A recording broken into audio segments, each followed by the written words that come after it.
and a stunning claim by the executive editor of the New York Times with a very harsh view of the Obama administration. She calls it the most secretive White House that she has ever dealt with, and she's dealt with them since Ronald Reagan. Welcome, everybody, to a brand new hour of America's Newsroom. I'm Martha McCallum. I'm Bill Hemmert, saying something, huh? Yep. Jill Abramson has covered presidents for nearly 3 decades, but when it comes to working with this administration, which President Obama vowed to be the most transparent ever, she says she has never known a worse time for reporters covering stories of national significance, telling Al Jazeera America, quote, "I would say it is the most secretive White House that I have ever been involved in covering, and that includes presidents from President Reagan on up through now," end quote.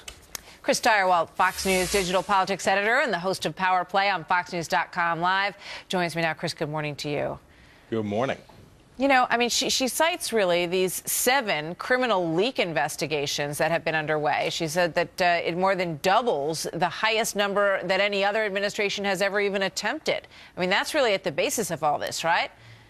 Well, that's at the basis of it. Certainly the tactics that the Obama Justice Department is engaged in vis-a-vis the press, as our friend James Rosen might be handily available to point out, but the Associated Press also. These heavy-handed bully tactics were widely denounced. But guess what?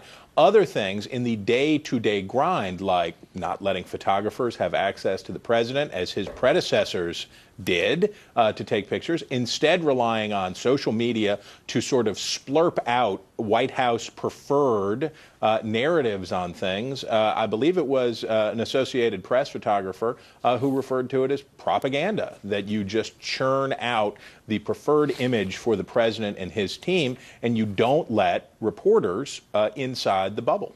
Yeah, I mean, you point to social media, which I think is a great point. I mean, I think that it has dramatically changed the landscape of how this White House deals with the press, because you have the ability in many ways to sort of craft your own message, to put out there what you want to put out there, to answer questions when you want to put them out, to tweet something when you don't feel like answering a question. Do you think that plays a large part, or is it more the nature of this administration?